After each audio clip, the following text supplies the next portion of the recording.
வாசிக்கும்படிக்கு கேட்கிறேன்.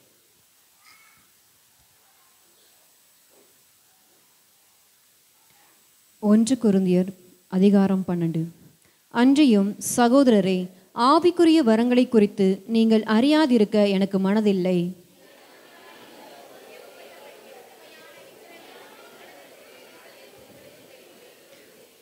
ஆதலால் தேவனுடைய ஆவியினாலே பேசுகிற எவனும் இயேசுவை சபிக்கப்பட்டவர் என்று சொல்ல மாட்டான் என்றும், பரிசுத்த ஆவியினாலே அன்றி இயேசுவை கர்த்தர் என்று ஒருவனும் சொல்லக்கூடாதென்றும் உங்களுக்கு தெரிவிக்கிறேன். ஊழியங்களிலேயும் வித்தியாசங்கள் உண்டு, கர்த்தர் ஒருவரே.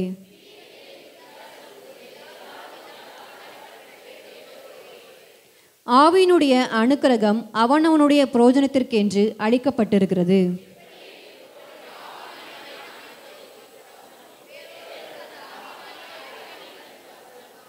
வேறொருவனுக்கு அந்த ஆவியினாலேயே விசுவாசமும், வேறொருவனுக்கு அந்த ஆவியினாலேயே குணமாக்கும் வரங்களும்,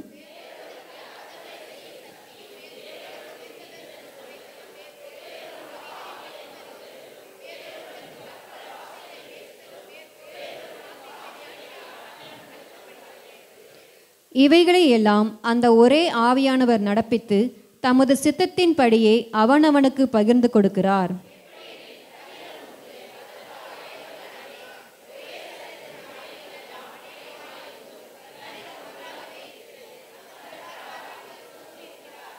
நாம் யூதராயினும் கிரேக்கராயினும் அடிமைகளாயினும் சுயதீனராயினும் எல்லாரும் ஒரே ஆவியினாலே ஒரே சரீரத்திற்குள்ளாக ஞானஸ்தானம் பண்ணப்பட்டு எல்லாரும் ஒரே ஆவிக்குள்ளாகவே தாகந்திருக்கப்பட்டோம்.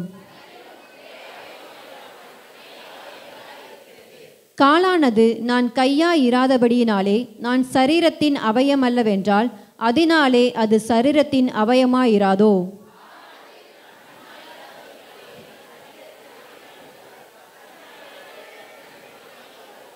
சரீரம் முழுவதும் கண்ணானால் செவி எங்கே?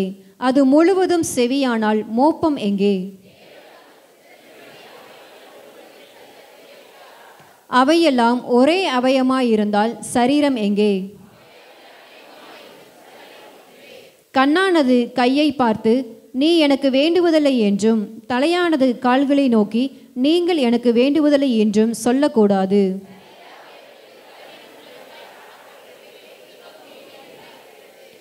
மேலும் சரீர அவயவங்களில் கனவீனமாய் காணப்படுகிறவர்களுக்கே அதிக கனத்தை கொடுக்கிறோம்.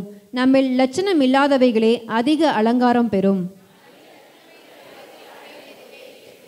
சரீரத்திலே பிரிவினை உண்டாயிராமல் அவயவங்கள் ஒன்றை குறித்து ஒன்று கவலையாயிருக்கும்படிக்கு தேவன் கணத்தில் குறைவுள்ளதுக்கு அதிக கனத்தை கொடுத்து இப்படி சரீரத்தை அமைத்திருக்கிறார்.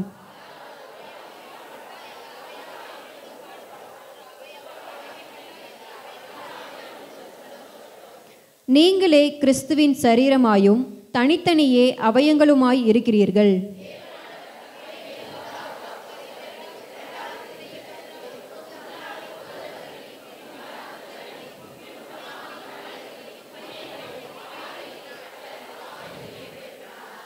எல்லாரும் அப்போஸ்தலரா? எல்லாரும் தீர்க்கதரிசிகளா? எல்லாரும் போதகர்களா? எல்லாரும் அற்புதங்களை செய்கிறவர்களா?